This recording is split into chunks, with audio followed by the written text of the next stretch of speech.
2025학년도 정시 가나다군 지원을 어떻게 했는지 좀 궁금하거든? 저는 이제 가군의 고려대 의과대학이랑 나군의 중앙대 의학부 그렇게 두 개만 적었습니다. 다군이 없죠? 진짜 갈 만한 데가 없어서 안 쓰는 건 이해를 하겠지만 그래도 다군 안 썼단 말이야. 그럼에도 불구하고 결과는 저는 고려대 의과대학 붙었죠. 중앙대는 중앙대도 붙었고 그러니까 당연히. 그래놓고 이제 결국에는 고려대 가는 거고. 안녕하세요. 미니웹 수학의 용 선생입니다. 제자 양정환이라고 합니다.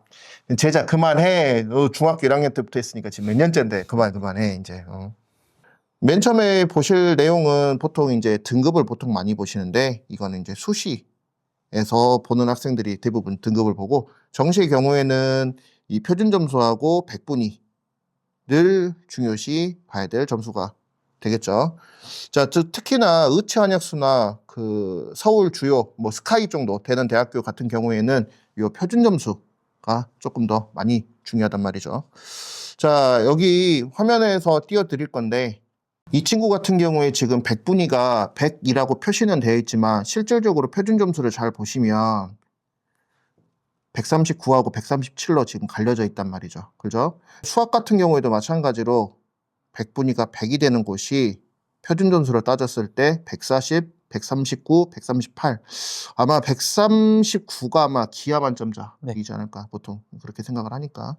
그래서 이 친구 보면은 몇 개 틀렸지? 정과목 일단 통틀어서 일단은 영어를 제외하면 두 개 틀렸죠.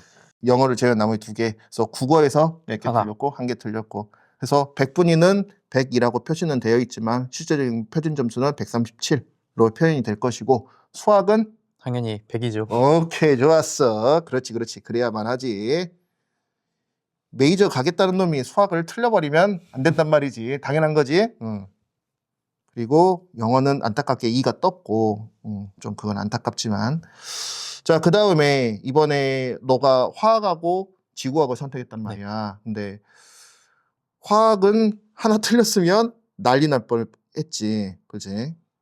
그러니까 이게 좀 웃긴 게 다 맞았는데도 불구하고 100분이 100이 안 나와. 그거는 옆에 있는 물리학도 똑같아. 그러잖아.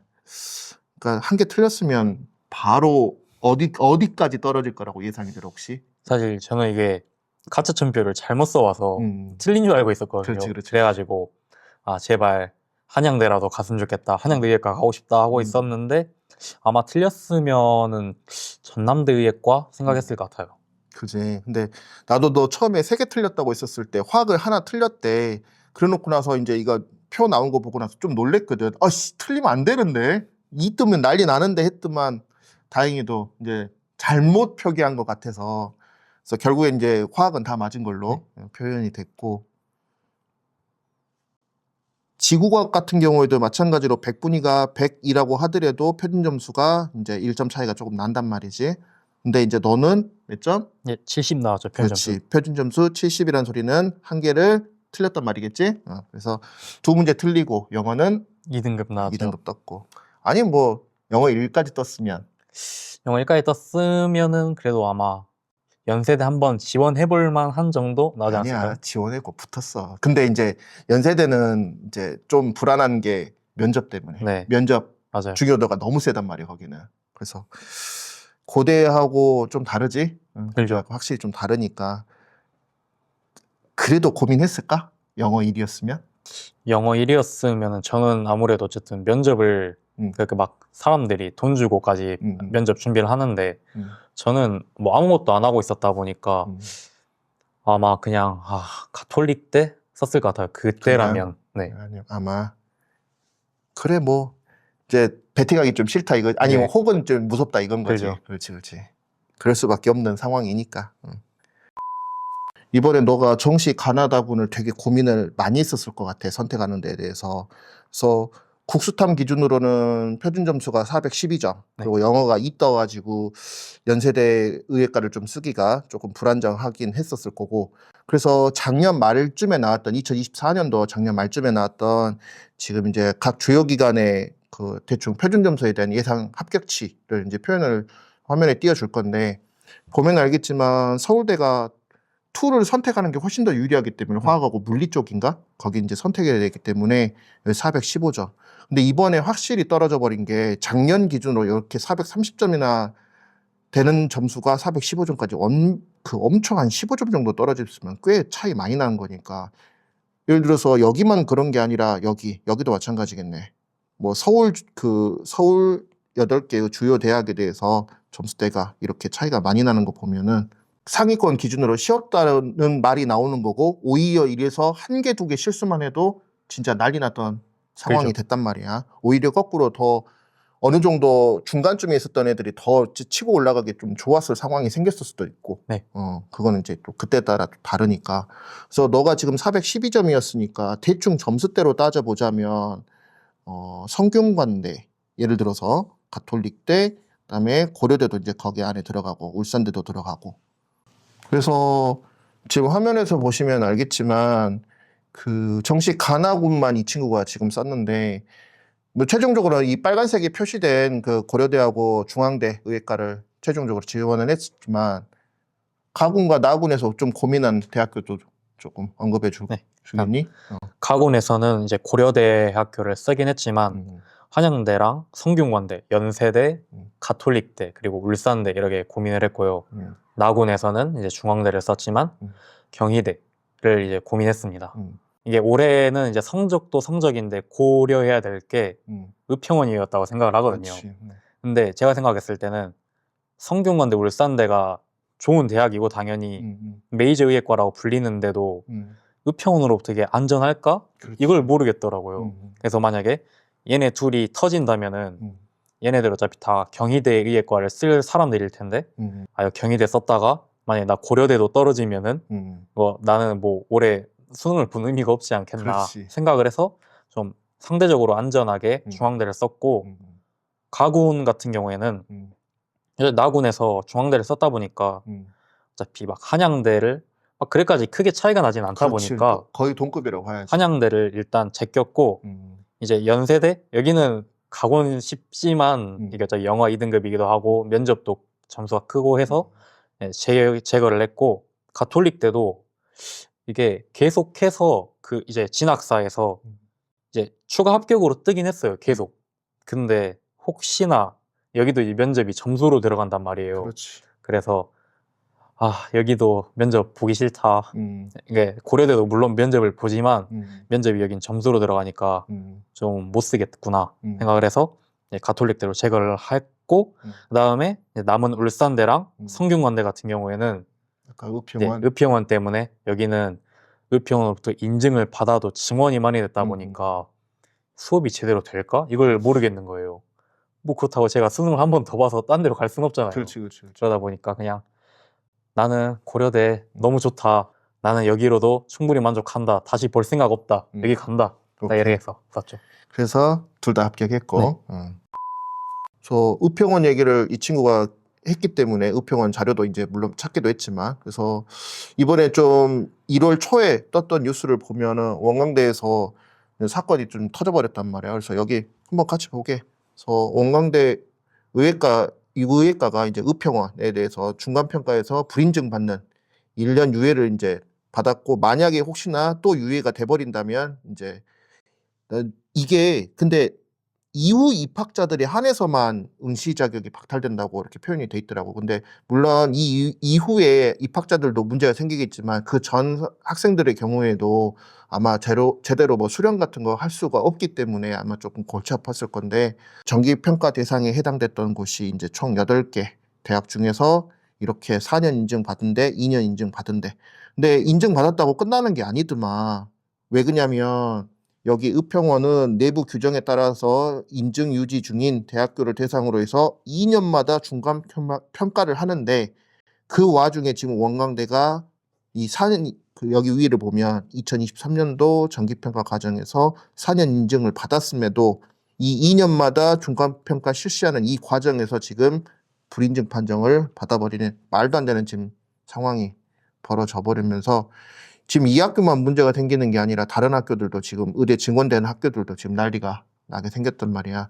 그래서 이게 1월 14일 날 나왔던 뉴스이고, 그 다음 날 또 뉴스 하나 더 나오거든.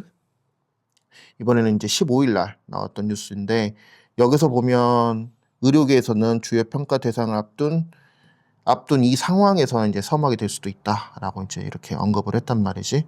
그래서 증원 영향을 고려하는 주요 변화 평가에서는 인증을 받지 못하는 대학이 더 늘어날 가능성도 있지 않을까. 그래서 현재 의평원은 이라고 돼 있어요. 지금 우리가 영상 찍는 날이 2025년도 2월 11일인데 방문 평가단을 꾸려가지고 이 증원된 30개 의대, 이 증원된 대학교를 좀 이따 보여드리겠지만 이 친구가 이제 아까 언급했던 성균관대하고 울산대도 여기에 지금 아까 포함되어 있기 때문에 그래서 이제 이 친구가 지금 지원 자체를 아예 할 대상이 안 돼 버렸던 거지. 의대 증원을 한 대학을 보기에 앞서서 화면에 띄워드린 뉴스 하나를 지금 먼저 보고 가야 할 것 같습니다. 자, 지금 이 뉴스는 2월 13일 날 지금 나온 뉴스인데 제가 제작하고 영상을 찍은 날짜는 2월 11일이거든요. 그래서 이틀만 조금 더 늦게 영상을 찍었다면 지금 재촬영하는 이런 번거로움은 없었을 것 같은데요. 자, 뉴스 한번 같이 보시면 전북의대, 울산의대, 원광의대 이 세 개의 의대가 한국의학교육평가원, 의평원이라고 하죠. 주요 변화 평가 결과 불인증 1년 유예 판정을 받았다라고 지금 나와 있습니다.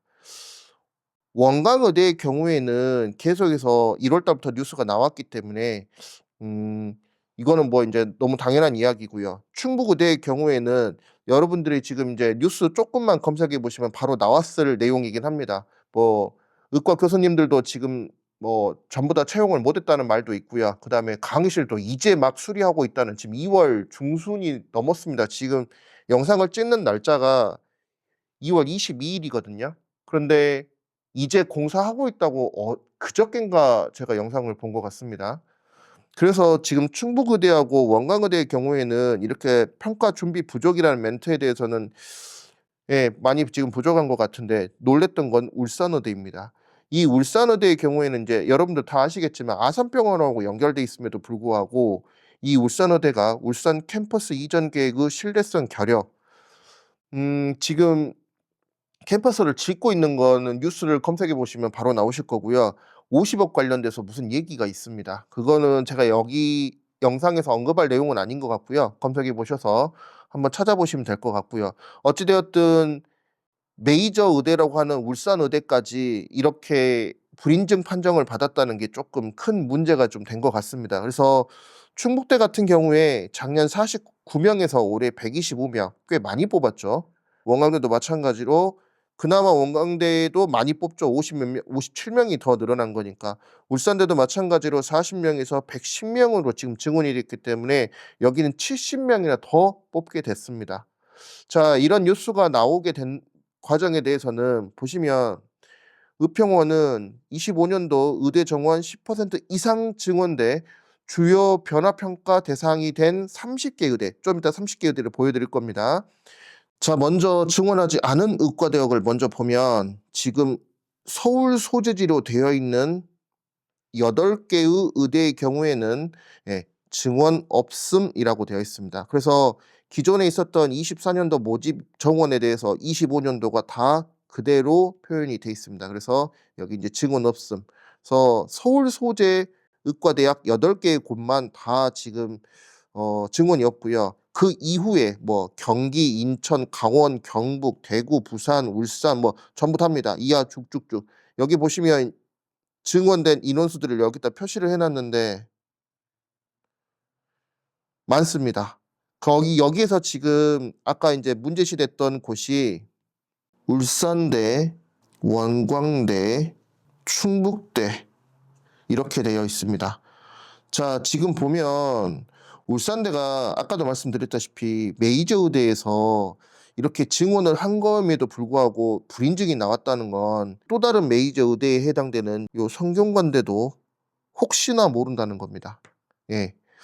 성균관대뿐만 아니라 지금 경기권, 인천권에 있는 뭐 아주대, 뭐 가천대, 인하대 전부 다, 그래도 여기는 수도권이기 때문에 지원이 계속해서 나올 수도 있는데 비수도권 같은 경우에는 정말 좀 심각한 상황이지 않을까. 그러니까 지방 쪽에 해당되는 곳을 말씀드리는 겁니다.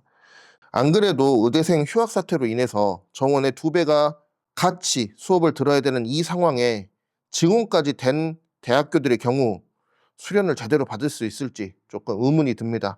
이러한 이유 때문에 의과대학을 선택한다고 하더라도 학교를 잘 선택하고 가셔야만 할 것 같습니다. 너가 이제 정시 가군에서 성균관대하고 울산대는 의평원 때문에 혹은 이제 증원이 너무 많이 됐기 때문에 이제 아웃시켰고, 그다음에 연세대 같은 경우에는 면접도 있고 영어 이제 1등급이 아니다 보니까 좀 그런 것도 있고, 그래서 고려대는 진짜 최선의 선택이었던 것 같아. 너의 이제 공부법을 내가 이제 물어볼 건데, 그래서 이제 국어 같은 경우에는 우리가 누구한테 딱히 배운다는 게 난 조금 이해가 안 되거든. 그러니까 왜 그러냐면 글 읽는 방법에 대해서 물론 그건 좀 배워야 된다고 좀 생각은 하지만, 그거 제외하고 뭐 문학 작품, 그렇지, 문학 작품도 배워야 돼. 근데 이제 어디서 나오는지를 모른단 말이야. 그러니까 어떤 문학 작품이 나오든지 간에 그 읽어낼 수 있는 능력이 좀 필요한 것 같고, 그다음에 문법은 당연히 배워야 되는 건 맞는 것 같지만 이외의 나머지 것들에 대해서는 굳이 이 동네 상권, 대치동이 아닌 이상의 동네 상권에서는 배우는 게 좀 우습지 않나, 나는 그런 생각이 들어. 그래서 뭐 이제 대치동 같은 경우는 좀 예외라고 생각하는 게, 일타 강사들 같은 경우에 조교들이 밑에 이제 막 10명, 20명씩, 그리고 이제 자료들도 계속해서 업데이트해서 만들어 주니까 자료의 질이 확실히 다르단 말이야. 학교도 마찬가지고 동네 학원들도 그렇게까지는 백업을 못 해주니까, 일반적으로는. 그러니까 그렇게 해서 우리가 인강을 듣는 것도, 그래서 이제 돈을 지불하고 대형 학원에 대한 그 인강을 듣는 거는 이해를 하고 나도 그렇게 권장을 하고 있는데, 그 인강을 어떻게 활용해야 될지 나도 잘 모르겠거든. 나도 이제 그냥 수능만 봤던 세대지 인강을 활용해서 봤던 세대가 아니라서, 거의 수능 초창기 세대라서. 그래서 그거에 좀 궁금해, 국어에 대해서는. 재작년이랑 작년이랑 인강 강사를 딱히 뭐 두진 않고 문법만 이제 인강을 들으면서 했는데, 이제 24수능이랑 25수능이 100분이 100 이런단 말이에요. 100분위가. 그래서 저도 인강을 들은 입장이지만 문학이랑 비문학 같은 경우에 그래까지 인강 강사의 영향력이 있는가에 대해서는 저도 잘 의문이긴 해요. 이게 아무리 좋게 배운다고 해도 이 수험 이제 시험장에 딱 들어가면은 배운 게 잘 생각이 안 나거든요. 저는 그래서 막 이것저것 스킬이랍시고 알려주는 강사분들이면 듣다가 바로 이거 나 시험장에서 절대 못 쓴다고 바로 그냥 버리거든요. 바로 버리고 이제 딴 강사분 찾고 해서, 저 같은 경우에는 인강을 듣고 싶다면은 일단 자기 실력에 대한 객관화가 제일 중요하다 생각을 해요. 그냥 무턱대고 남들이 들으니까 뭐 좋다니까 하면서 일타 강사니까 막 이런 식으로 들으면은 오히려 도움이 안 된다고 생각을 하거든요. 이제 제가 이제 고려대 의대에 친구가 있다 보니까 그 친구한테도 이제 이런 식으로 말을 했어요. 제가 이게 인강을 듣는 게 도움이 된다고 생각해? 국어? 했더니 걔도 저랑 똑같이 오히려 인강을 들으니까 더 안 되는 것 같다. 이게 자기가 맨날 입던 옷이 있는데 굳이 딴 옷을 찾아 입는 거잖아요. 그러다 보니까 이거를 잘하시는 분들이 있을 수 있고 당연히, 그리고 아예 애초에 성적이 안 되시는 분들이라면은 이게 들음으로써 내가 뭐 맞는 옷을 찾아 입을 수 있는 거니까 그거는. 근데 저 같은 경우에는 그거 인강을 안 들었을 때도 1등급이었단 말이에요. 그러다 보니까 오히려 이제 이거 이렇게 해야 되나 어떻게 해야 되나 하다 보니까 오히려 성적이 떨어졌던 것 같아서 저는 그냥 맹목적으로 인강을 듣지는 않으셨으면 좋겠습니다. 그래. 나도 이거 말에 되게 찬성을 하는 게 뭐 때문에 그러냐면, 왜 우리가 왜 양복 같은 거 우리 입을 때 기성복이라 그러지, 공장에서 찍어서 나오는 거 가격이 상대적으로 수작업에 비해서 좀 싸단 말이야. 근데 이제 찍혀서 나오니까 입고는 있는데, 우리가 예를 들어서 상체가 어떻고 아니면 하체가 어떻고 뭐 어깨 중에서 어디는 또 높고 낮고 뭐 다 다르단 말이지. 그래서 자기 체형에 못 맞춰갖고 좀 불편한 사람들도 있는데, 확실히 뭐 이걸 보통 메타인지라고 하는데 나는 그 용어도 싫어. 그냥 본인 잘 아는 거야. 그걸 이제 지금 용어로 메타인지라고 하지만, 그 메타인지가 제대로 된 학생들의 경우에는 딱 자기 몸에 맞는 양복을 만들어내려고 노력을 하는데, 그게 안 되는, 이제 대부분의 학생들은 그게 안 돼. 그냥 기성복처럼 찍혀 나오고 그냥 그거 입으면 된다고 보통 다들 생각을 하니까 그게 좀 안타까워. 그래서 수학 같은 경우에도 나도 마찬가지로 내 수업만 듣지 말라고 그때도 몇 번이나 얘기했잖아. 내 수업만 듣지 말고 인강 강사 들을 수 있는 사람 다 들어라. 뭐 그때 뭐 이제 대부분 이제 현우질 거 많이 듣고 뭐 이창호도 듣고 유명하다는 사람들 뭐 정선재도 상관없어. 그리고 시간이 조금 더 허락을 한다면 그 이제 난이도 높은 우리가 이제 준킬러 혹은 킬러 문제들 유튜브만 뒤져봐도 야, 재학 고수들 장난 아니야. 이상하게 예쁜 사람들 너무 많아. 그거 보면서 나도 야 신기하구나. 나도 공부를 한단 말이야. 물론 나도 아까 너가 말한 것처럼 뭐 이걸 못 쓸 것 같은데 이걸 어떻게 쓰겠다는 거야. 그러니까 너무 이상해서 못 쓰겠는 거야. 이제 그런 것도 버리고 이제 그걸 또 언제 들었다 보면 또 내 걸로 체득가 될 수도 있겠지만 기본적으로 나도 이제 그런 거에 대한 거부감은 이게 내 스스로가 내 옷에 안 맞다고 생각되면 거부감 드는데 어떤 것들은 괜찮은데 나는 왜 이 생각을 못 했을까? 그래서 네. 또 이제 그것도 한 수 배우고 그런 것도 있단 말이지. 그렇지? 응. 그리고 수학은 수학이요? 남영쌤 거 들으면 되죠. 고맙다. 고맙다. 아까 뭐 남영쌤 말하신 대로 뭐 남영쌤 것만 들으실 필요는 없고 당연히 많은 거를 접해보는 게 오히려 저는 국어랑 수학이랑 다른 게 국어는 이제 글을 읽는 거다 보니까 뭐 읽는 게 그냥 읽어 내려가는 거니까 그냥 한 가지 방법만 있어도 된다고 생각을 해요. 근데 수학은 한 문제를 봤을 때도 막 A라는 풀이가 있고 B라는 풀이가 있고 C라는 풀이가 있는데 이게 그날 컨디션 따라 다르단 말이에요. 맞아. 근데 저 같은 경우에도 막 제가 수학을 그렇게까지 잘하는 게 아니다 보니까 한 문제를 풀더라도 뭐 전에는 A라고 풀었는데 A라는 풀이가 기억이 안 나서 B라고 풀고 다음에 풀 때는 또 A, B가 기억이 안 나서 C라고 풀고 그런단 말이에요. 그래서 많이 이렇게 풀어보시고 이제 한 문제를 한 번만 푸는 게 아니라 두세 번 풀어보면서 이제 똑같은 풀이로 했다 하면은 이제 그 풀이가 나한테 최적화된 거니까 그거를 쓰는 거고 여러 개로 풀었다면은 왜 이땐 이렇게 생각했는데 이땐 이렇게 생각했지? 왜 여기서 이걸 생각을 못 했지? 그러니까 이거를 발견했다면 A로 가는 거고 이거를 못 발견하면 좀 돌아서 B로 가는구나 해서 이런 문제 유형 때는 이거를 발견하는 걸 연습해야겠다라거나 아니면은 이제 틀린 문제들 같은 경우에 틀린 문제는 당연히 이제 해설지를 봐야겠죠. 해설지를 보고 이거 내가 생각해낼 수 있을까? 싶으면은 이제 또 이제 본인만의 시간으로 그렇지. 이거를 발견을 못했다면 내가 어떻게 풀어야 될까? 꼭 이것만이 방법일까?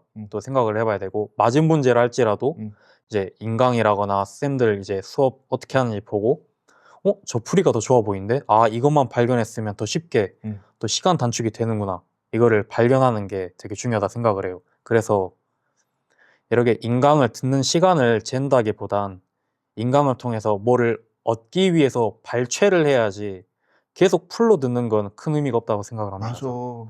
진짜 필요한 것만 쏙쏙쏙 들어야 되는데 그래서 내가 제일 싫어하는 말 중에 이 말이 있어. 누구누구 선생님 컬이 따라간대.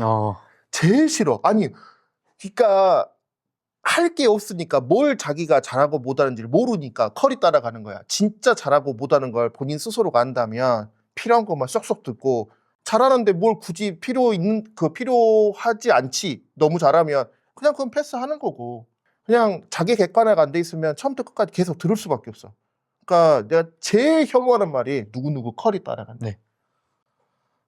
진짜 참 안타까워. 물론 이제 저도 막 그래 왔었지만 이제 와서 생각을 해보면 이제 오히려 혼자서 문제 풀어보고 고민했던 게 더 도움이 많이 되는 것 같아요. 맞아. 근데 또 이거 혼자 고민한 거에 또 단점이 있어. 안 되는 애가 하면 안 돼. 솔직히 말해서 4등급 애가 고민하고 있잖아. 쓸모없는 거야, 솔직히 말해서. 그 고민은 또 쓸모가 없어. 그러니까 2등급까지는 그 안정적인 2등급이 아니고 그 막 2등급, 3등급 왔다 갔다 거리고 있다. 그러면 누구 설명을 듣거나 컬이 따라가는 게 맞는데 안정적인 2등급 혹은 이제 뭐 안정적인 2등급이면 수학에서 한 4개, 5개 정도 틀린 애들 안쪽으로는 진짜 본인의 고민할 시간이 너무 많이 필요한 것 같아. 근데 보통 안 해. 그렇죠. 안 해. 그러니까 문제 많이 푸는 게 물론 좋은 거기도 한데 한 문제를 풀더라도 고민할 줄도 알아야 되는데 애들이 그게 잘 안 되더라고. 안 되는 애들도 꽤 많아 보면은. 그게 좀 아쉽기도 하고. 영어는 이가 뜨긴 했지만 영어는 제가 할 말이 없네요, 진짜. 영어도 뭐 근데 국어랑 마찬가지로 글을 읽는 거다 보니까 그냥 그 뭔가를 그러니까 영어는 좀 국어랑 다른 게 그 점인 것 같은데 국어는 진짜 모국어잖아요. 그러다 보니까 그냥 글을 읽어내면은 웬만하면 풀어낼 수가 있어요. 근데 영어는 읽어도 그냥 무미건조하게 읽으면은 그냥 이게 뭐라는 거지? 이해는 되는데 또 선지를 못 고르겠고 아니면은 이해는 안 되는데 선지는 막 4개가 아니니까 하나가 남고 이런단 말이에요. 그래서 약간 인간 강사 거들이 좋은 게 많단 말이에요. 이제 뭐 대성의 이명학 선생님도 있고 뭐 메가스테 조정식 선생님도 있고 이런 선생님 거 따라가는 게 저는 좋다고 생각은 하는데 또 이제 영어가 아까도 말했지만 되게 애매한 그 느낌이 있단 말이에요. 저도 막 그래가지고 막 이제 그렇게 2등급이 뜨긴 했는데 애매한 거 듣다 보면 좀 화가 나거든요. 이게 맞아? 이거 평가원스럽지 않은데? 막 이러면서 혼자 막 평가질 하고 막 안 듣는단 말이에요. 그냥 그런 것만 없으면은 그냥 될 것 같아요. 그냥 잘 따라가는 게 제일 좋다. 오히려 더 네. 그건 누구 커리 따라가는 게 네. 혼자 막 고민해봤자 애매한 거는 해결이 안 돼요. 혼자 고민한다고 해서 해결이 잘 안 되는 것 같아서 누구 도움 받는 것도 나쁜 건 아니니까. 맞아. 그러죠. 근데 이제 그걸 못해서 이번엔 2등급이 떴지만 아유 2등급 다른 게 잘 나왔잖아. 다른 알죠. 거. 그다음 이제 마지막으로 과학 이제 과탐. 과탐은 진짜 수학은 혼자 고민하라 했는데 과탐만은 진짜 인간 강사 한 분 딱 집어서 찐득히 가는 게 나은 것 같아요. 이제 화학은 이제 선택자가 있을지 모르겠지만 대성 마임에게 김준 선생님을 계시거든요. 와, 그분이 진짜 압도적이에요. 제가 생각했을 때는. 그냥 이번 수능 화학 50점 그분이 만들었다고 해도 과언이 아닐 정도로 그 압도적이에요. 그냥 화학은 모르겠으면 김준 선생님을 들으시는 게 맞고 지구과학 같은 경우에는 이제 인간 강사 커리분이 되게 엄청 이게 뭐라 해야지? 방대해요, 양이. 그것만 따라갈 수 있다면 1등급이 충분히 나올 수 있다고 생각을 해요, 저는. 어마무시하게 지구과학은 많아. 양이 많아? 네. 배워야 될 양이? 이제 저는 이제 오지훈 선생님 거를 배웠는데 이제 그분 거를 듣다 보면은 이제 개념 그리고 이제 기출문제 문제풀이만 해도 한 3-4권 되거든요. 3-4권 이제 막 뭐 유형별 자료 분석이라는 거랑 이제 실전 문제풀이가 있고 파이널도 있고 이제 모의고사가 20회분 정도 있고 요즘엔 또 베이직 모의고사라고 해서 한 세트에 20회씩 또 3개가 있어요. 이제 그것만 다 풀면 웬만하면 1등급이 나오지 않나. 진짜 과탐은 혼자서 할 수는 있겠지만 그냥 인간 강사분들이 노련함이 있을 거잖아요. 근데 그거 이상으로 복잡하게 나온다? 그러면 그거는 웬만한 사람도 다 틀리는 거니까 뭐 틀린다고 해서 약간 나 이거 틀렸는데 어떻게 하지? 이런 고민할 필요도 없을 정도로 정형화돼 있다고 생각을 해요. 틀에 딱 박혀져 있어? 네. 지구과학이 그나마 그 틀에서 막 벗어나는 이상한 것들이 많이 나오긴 하는데 웬만하면 그것도 다 대비가 될 정도로 양이 많거든요. 어마무지한갑다 그 양반. 네. 양이 진짜 어마무시하게 많아요. 그래가지고 사실 이번 수능을 준비하면서 짧은 기간 하긴 했지만 과탐이 좀 이제 화학도 이번에 만점 받았는데 100분이 97등급처럼 되게 랜덤 박스 마냥 돌아간단 말이에요. 그래서 과탐을 되게 많이 투자를 했는데도 이분 커리를 다 못 끝냈어요. 지구학을? 네. 그 정도였어? 그냥 양이 엄청 많으니까 한 2달 반, 3달 일을 공부를 해도 다 못 끝내서 그냥 간단하게 이것만 한 3개만 골라서 딱 끝내고 그랬거든요. 그래서 다 풀고 이제 과탐은 EBS가 지구과학이 유독 심한 것 같은데 EBS의 도움이 꽤나 크다 생각을 하거든요. 그래서 EBS를 많이 듣고 EBS 문제를 많이 풀어야 된다 생각을 해요. 야, 너 과학 같은 경우에 시간은 그렇게 많이 안 부족해? 과학은 이제 이게 나머지 과목들까지도 하면 잘 모르겠는데 과탐이 이번 게 화학은 쉽다 보니까 20분 이내에 끝내고 문제 한 번씩 더 풀고 이제 그 가채 전표도 쓰고 OMR도 했고요. 지구과학 같은 경우에는 한 4분 남긴 것 같아요. 이번엔 좀 어렵게 나와서 나름대로. 그래도 시간은 남긴 남네 매번. 네, 그렇죠. 안 남진 않아요. 그래서 뭐 과탐은 그냥 인간 강사 한 분 제대로 잡는 게, 그리고 이제 자기한테 맞는 인간 강사야지. 또 막 무조건 또 1타라고 막 오지훈 쌤만 듣지 마시고 막 2타, 3타여도 좋으신 선생님 많을 거란 말이에요. 그래서 그냥 찐득히 따라가라. 그러니까 본인에 맞는 사람 찾는 것도 그것도 기술인 거야. 그렇죠. 그것도 멍청하게 또 이 사람 좋다네 갖고 맨날 그것만 들어갖고 본인한테 안 맞는데 그거 들어봐야 뭐 하는데 의미가 없지.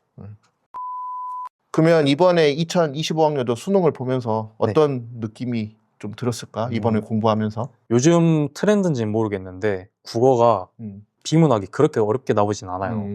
비문학이 그냥 소위 눈알 굴리기라 하거든요. 그냥 지문 갖다가 문제 갖다 지문 문제 갖다 이해를 그렇게 요구하지 않는 정도로까지 난이도가 난도라 해야겠네요. 난도가 낮아졌다라고 느끼고 문학은 제가 느꼈을 때는 그냥 비문학처럼 읽어나가는 것도 방법이라고 생각을 해요. 저는 그냥 어떤 거 막 이제 어떤 이제 인간 강사분들을 저격한다기보다는 막 이런 말들을 말씀을 많이 하시는데 이게 저자가 누구지? 그러니까 작가가 누구지? 제목은 뭐지? 그리고 뭐 감정 표현들을 막 체크하고 뭐 시간 표지도 막 보고 공간도 보고 그거는 너무 이제 문학처럼 대하는 거다 보니까 아니, 문학이니까 문학처럼 대하는 게 맞긴 한데 저는 그냥 비문학처럼 그냥 읽어나가는 것도 하나의 방법이라고 생각해요.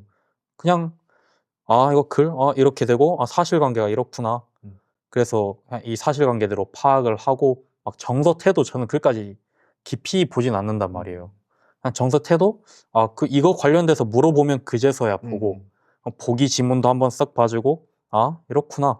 요즘 보기 지문은 또 사실관계에 관해서라 사실관계에서 틀린 내용도 있고 사실관계랑 그에 대한 정서가 틀린 정서의 연결관계가 틀리는 것도 있고 정서 부분이 틀리는 것도 있는데 그냥 이럴 때만 좀 정서를 주의 깊게 보면 된다고 생각을 해요. 그래서 25 수능에 좀 돌아보자면 그럴까지 어렵진 않았다. 수능 자체가. 그렇지. 그냥 글을 잘 읽어냈다면 그럴까지 어렵진 않았고 막힐 만한 문제도 없었다. 그나마 이제 문학이 24 수능도 그렇고 좀 까다롭게 나왔던 것 같아요. 막 이번 수능 좀 이상한 지문들이 많거든요. 뭐, 아니 수능에 뭐 이런 내용이 나오지? 싶은 지문들이 많긴 했는데 막 그럴까지 막 그 시험장에서 이런 게 나오나? 생각하지 마시고 마음 편하게 보셨으면 좋겠고 수학 같은 경우에도 킬러가 딱히 있었다고 보기 어려울 정도로 난도가 낮다고 생각을 하고 확실히 실수를 덜 하는 게 시험을 볼 때는 막 자기 실력보다 더 맞히는 것보다 중요한 게 자기가 맞힐 수 있는 문제는 다 맞히는 게 중요하다고 생각을 해요. 그래서 이번에 22번이 특히나 실수를 되게 많이 한 것 같더라고요. 사람들이. 그렇게 어렵지도 않았는데 답이 아마 64였던 걸로 기억하는데 70이 나온 사람도 있고 65가 나온 사람도 있고 막 그냥 숫자 막 하나 두 개 차이잖아요. 그래서 이 실수를 어떻게 줄일 수 있는지가 좀 관건인 시험지였다고 생각을 해요. 이제 화학은 뭐 너무 쉬웠으니까 상관이 없었고 지구과학 같은 경우에는 여기서 사람들 많이 좌절했을 것 같다 싶긴 해요. 너 시험 보고 있는데 딱 그 느낌 난도가 좀 있었던 것 같아요. 제가 이제 지구과학 같은 경우에는 시간이 막 그러니까 부족해 본 적이 없다 보니까 지구과학은 웬만하면 10분 가까이 남기거든요.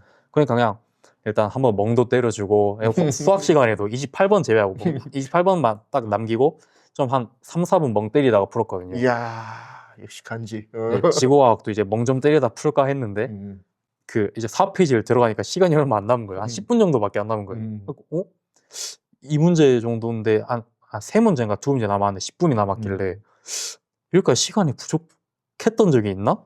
이거 완전 사설 모의고사급인데? 하면서 좀 급하게 풀었던 것 같아요.